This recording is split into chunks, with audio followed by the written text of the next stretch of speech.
So you want to become a chef? Well, in this video, I'm going to give you 10 things that you should do if you want to become a chef. Coming up on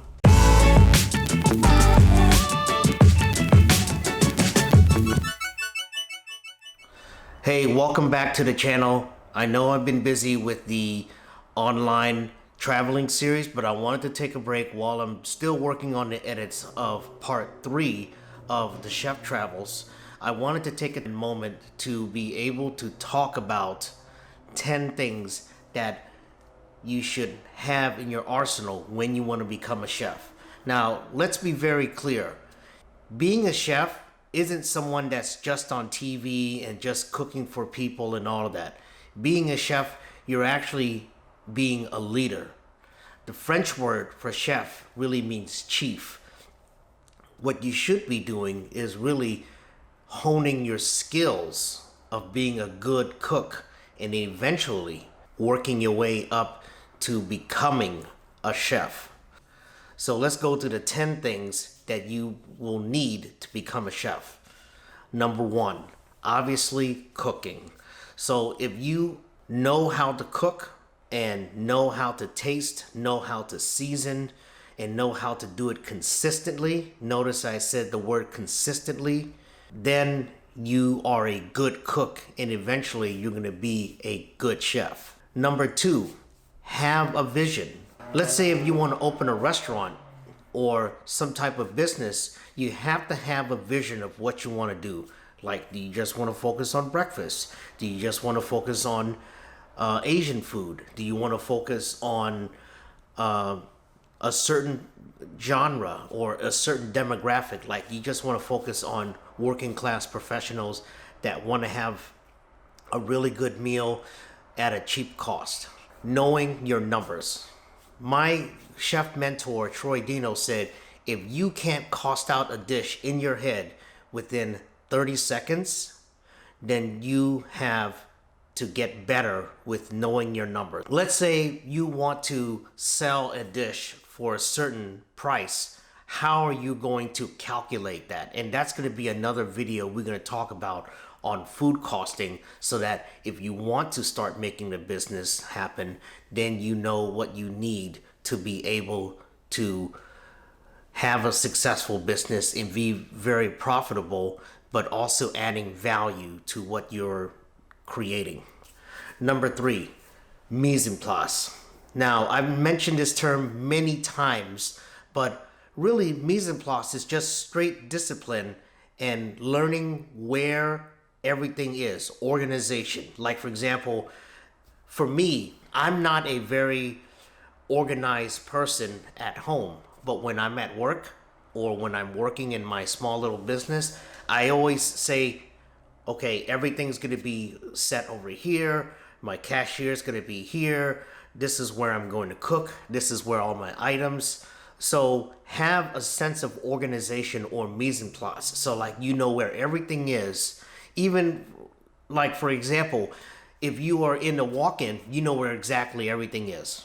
Like, it's labeled, it's dated, positioning, it should be in the right rack. It should be, under ice, whatever the case may be. This one's a very interesting one, but I think this what helps determine what makes a cook become a chef. Develop emotional intelligence. Now, this is a very sensitive issue for a lot of people, because a lot of chefs these days, some of them, or maybe even in the old school era, there were a lot of them that just don't care. They just said, you know what, go to work, get to work, or just yelling and throwing pans all over the place. There are a lot of people that are very, Zen-like, very calm, and want to have a good working environment. Now, unfortunately, there are a lot of people out there that have egos that are the size of grapefruits.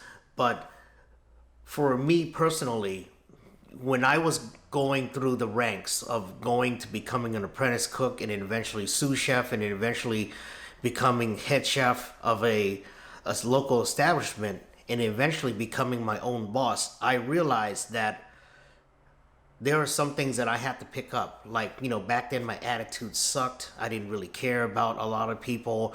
All I wanted to do was do my job and get it over with.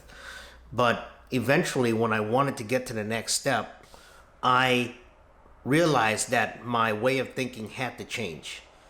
I had to provide some type of nurturing environment, being able to listen to people, being able to develop those relationships with those vendors or with my customer base and listening to my customer base. Now, with that being said, this also helps with developing a relationship with your staff, because remember, you're going to see your staff probably 5 or 6 days out of your regular work week next to your family. So keep that in mind when you are developing your emotional intelligence. Discipline, also known as standards. There's a quote that I want to quote from the former basketball coach, John Wooden. If you don't have time to do it right, when will you have time to do it over? This is a very important thing. So basically what he's saying is, do it right the first time. Always have a standard. Like, for example, the biggest thing that I always see in a lot of restaurants that failed: no standard and procedures, no recipes, people just doing whatever, no policies, nothing of that sort. So that's one thing that is very important about maintaining discipline and being the beacon of hope for your entire team, because they lean on you, because you are their leader. Remember that. Chef is chief in French. Being the hardest working person in your kitchen. Be the first person there and be the last person out. There's a quote that I want to bring up from a chef that I have a lot of respect for, and that's actually Gordon Ramsay. He stated in his 3 Michelin star cookbook, 3-Star Chef, "I did not earn these stars while sitting on my backside." You guys have to remember, Gordon Ramsay has worked for a lot of chefs. Marco Pierre White, La Gavarache. So he knows what it takes to attain to a higher standard. There's many chefs that I have worked for that, rolled up their sleeves and help in the dish pit to clean dishes or help bus tables or even work on the line. There's a lot of chefs that I know that are blue collar, basically, that are still working on the line. Mentoring.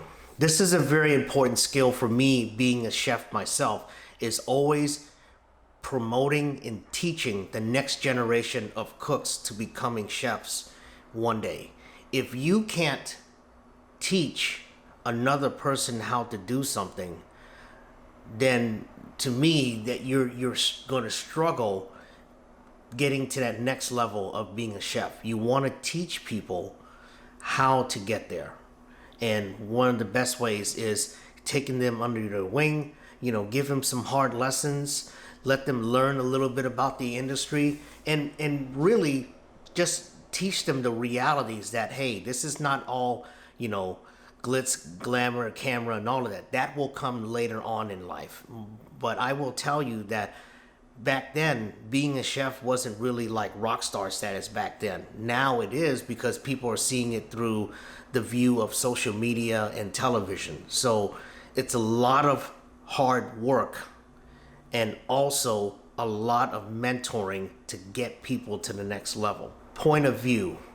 If you don't have a point of view, such as a quote from Chris Hill, he states, "I want to do this. This is who I am." Okay, so you have to have the urge inside of you to be a chef, and you're going to do practically what it takes to get there. I didn't really call myself a chef until really 10 years into the industry, and I've been doing this off and on for about 16 to 17 years now. And I can kind of say that I'm a chef because I have instilled all of these tools and tricks of the trade that I learned from everyone. And I even picked up things from people that I should not do so that I can be that type of person that is in a nurturing environment. And finally, having tough skin.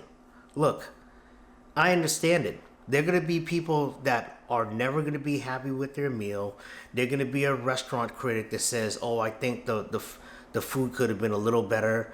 And of course, there's an app that I absolutely do not like, that I refuse to even listen to any of the reviews on there because it's pay for play. And I'm going to be very straightforward with it. And I don't even need to spell it out what this app is. But the thing is, not everyone is going to enjoy your experience being there. So have tough skin. Okay, there's always going to be someone there that's going to be disgruntled. Your team, grow tough skin to go through it. Now, with that being said, don't fight back in a very aggressive manner that's going to reverse everything that you build, because sometimes resiliency can also falter in your thing that you want to do. So those are the 10 things that I think that are very paramount about becoming a chef. Hey, thanks for watching. If you love this video, give it a thumbs up, hit the subscribe button, hit that bell for notifications for future content, including my travel series and also my new series that I'm going to start about visiting farmers markets and coffee shops in the local area, starting with Portland and maybe venturing out a little bit more outside of Oregon. Thanks for watching, and I'll see you on the next video.